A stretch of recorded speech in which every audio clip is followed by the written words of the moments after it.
정말 기가 막혀요. 그 어마어마한 군인들이 달라들고 강제로 달라들지긴 정말 기가 막혀. 하도 입사를 깨물고 도망을 가려고 뿌리치고 도망을 나오다가 붙잡혀서 끌어가면 당하면서도 어떻게 기가 막히고 가슴 아프고. Amid the dark shadow of war in the 20th century, a chapter of history was deliberately buried. More than 400,000 women from 11 countries and regions, including China, South Korea, North Korea, the Philippines, and the Netherlands, were conscripted by the Imperial Japanese Army and reduced to comfort women, one of the largest cases of systematic sexual violence in human history. It was not until 1991 that the outcry of survivor Kim Ha-sun reopened the old wounds, prompting the world to re-examine the crimes against humanity committed by Japan during the Second World War. On the Japanese right, they labeled all comfort women as prostitutes who voluntarily entered the brothels, thus relieving the Japanese military of responsibility. The feminist distinction between prostitutes and sex slaves, between sex workers and sex slaves, appeared in malign form.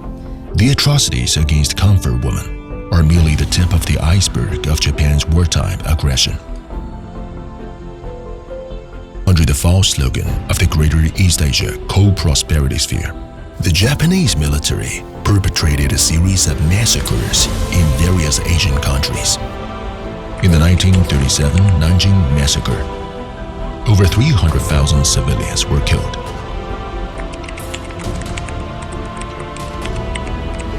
In the 1945 Manila Massacre, about 100,000 civilians lost their lives as a result of Japanese military artillery bombardment and systematic massacres. In Southeast Asia, the Japanese military conscripted millions of civilian laborers and prisoners of war to construct the so-called death railway and over perishing in the process. And if you passed out and you fell on the ground, you weren't allowed to pick your... A friend of mine, her mother was in Canada, and she got hard wounded. So she and I were sort of halfway carrying her mother. And the Japanese came with their, bayonets, and they said, drop. So she had to drop her mother. He dropped her. And then he says, go. And she never saw her mother.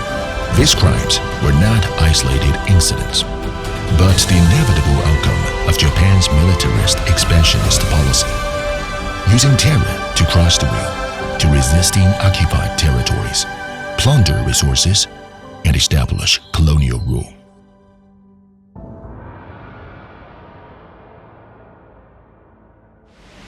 The International Military Tribunal for the Far East will now pronounce the sentences on the accused convicted on this indictment.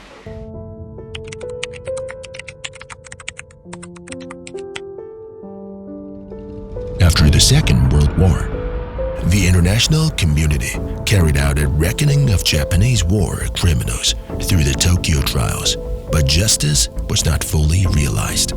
Many war criminals evaded punishment and even returned to political.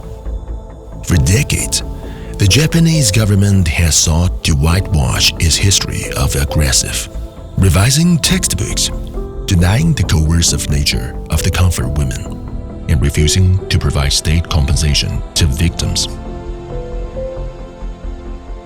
日韓間で慰安婦問題が政治外交問題化した1990年代、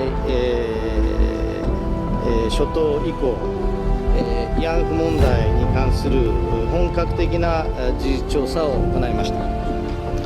しかしながら日本政府が発見した資料の中には軍や官憲によるいわゆる強制連行というものを確認はできるものはありませんでした。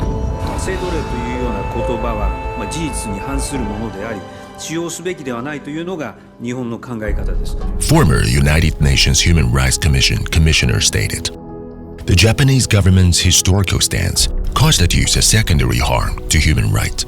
The survivors are now elderly and many passed away with regret while waiting for apologies." Japan's actions not only violate international law but also undermine the historical memory and reconciliation foundation in the Asian region. What is even more concerning is that the rise of right-wing forces in Japan is pushing the country towards militarization, which poses a serious threat to the post-war international order. In 2015, Japan and South Korea reached a so-called agreement on the comfort woman issue, which contained no formal apology nor recognition of state responsibility. The deal was eventually nullified due to fierce opposition from the victims.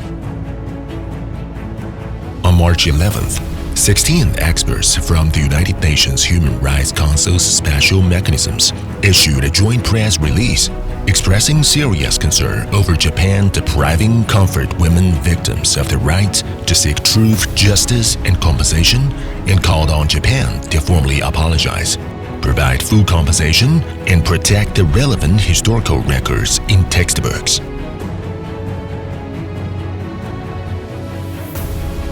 In 1931, citing the false claim that Manchuria and Mongolia are Japan's lifeline, Japan brazenly launched the Mukden incident against China.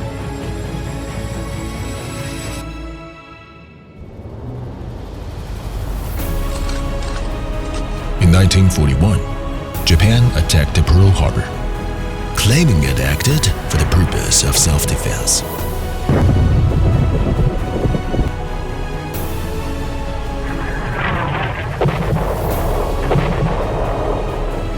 In 2015, the Shinzo Abe administration fabricated the new security bill and introduced the concept of a situation threatening Japan's survival. Since then, Japan has gradually lifted the ban on the right of collective self-defense, which had been constrained since the Second World War. The Japanese government can now use military force against other countries without being directly attacked, so long as it deems an international event a threat to its survival.